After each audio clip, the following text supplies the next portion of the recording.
Hello bachcho, welcome. Today we are going to study a very important topic from our electromagnetic induction chapter, and that is inductance. Now I know many students find this topic a little bit confusing, but tension mat lo. In the next few minutes we will make this concept so simple that you will be perfectly ready for your exams and you will remember it for life. So, to understand inductance, we won't start with a textbook definition. No. We'll start with something you have definitely seen, probably in your own house. Just think about it, Betta. That old switch for the fan, or maybe a tube light. You press it to turn it off, and just for a moment, poof, you see a little bright spark.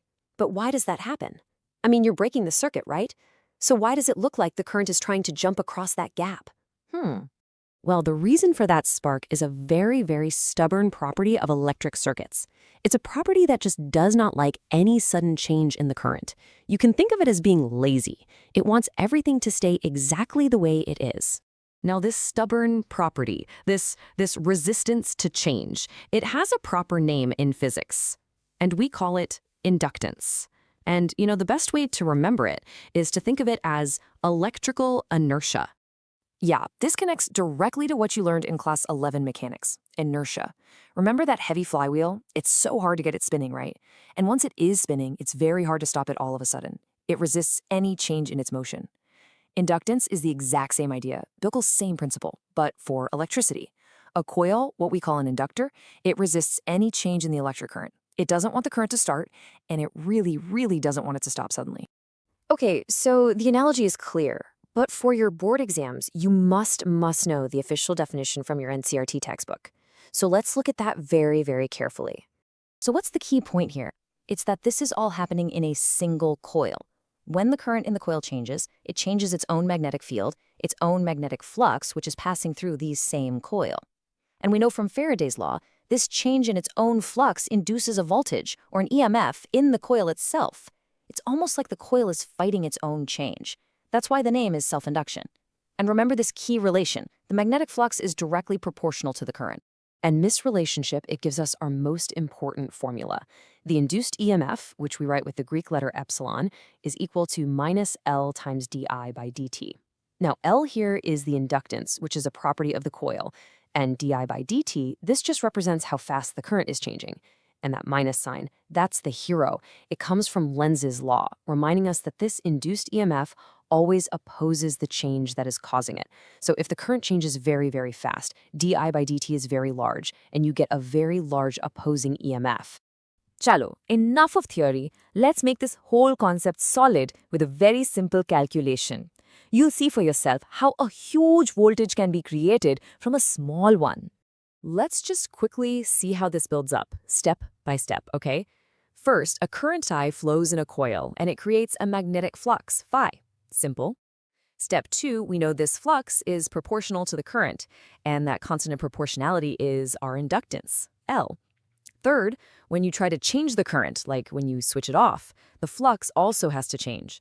And finally, because of Faraday's law, this changing flux induces a back EMF that tries to stop that change from happening. See? Simple steps. Right, now let's put some numbers in. Imagine we have an inductor with L equal to 0.5 Henry. The current drops from 2 amps down to 0, and it happens very fast, in just 0.1 seconds. So what is di over dt? Well, the change in current is final minus initial, so 0 minus 2, which is minus 2 amps, and the time taken is 0.1 seconds, so di over dt is minus 20 amps per second. Now let's use our formula. Epsilon equals minus L di over dt. We get epsilon equals minus 0.5 multiplied by minus 20, which gives us a positive 10 volts. Now just imagine, with a switch, when you turn it off, the time is much, much, much smaller than 0.1 seconds. So the induced EMF can be hundreds of volts, and this huge voltage is what makes the air in the switch break down and, poof, creates that spark. Okay, now this is a very important section. For your Viva, for your competitive exams, you must be absolutely crystal clear about the difference between inductance and resistance. They both sound like they are opposing something, but what they oppose is completely different. Dekho, resistance, R, it opposes the steady flow of current itself. It's just like friction. And what does it do with the energy? It wastes it as heat, like your phone charger gets warm. Inductance, L, is totally different. It has zero problem with a steady current, no problem at all. It only opposes the change in current. It acts like inertia. And its job is not to waste energy, but to store it in the magnetic field and then release it later. So, bachcho, this is the one line you must remember. Please write it down somewhere. A resistor fights current. An inductor fights change. If you just remember this one line, you will never get confused between the two. I promise. So why is this concept so important? Is it just for understanding sparks in some old switches? No, not at all. Inductance is one of the fundamental pillars of electronics and electrical engineering. You see, inductance is not some isolated topic. It's a direct result of Lenz's law, that nature opposes change. It is the basic principle that makes transformers work, which are so important for our entire power system. You simply cannot understand AC circuits or radios or any kind of oscillator without understanding inductance. And finally, it gives us a way to understand how energy can be stored not in a battery, but in a pure magnetic field. Chalo, let's summarize everything into 3 key points for your final revision. Point number 1, inductance is electrical inertia. What does it do? It opposes any change in current. Point number 2, the formula is epsilon equals minus L times di by dt. The faster the change, the larger the back EMF. And this is what explains the spark. And point number 3, inductance stores energy in its magnetic field, whereas resistance just burns energy as heat. And to end, here's a little thought for you. In mechanics, we have inertia, which is like mass, and we also have springs. We just learned that the inductor behaves just like inertia.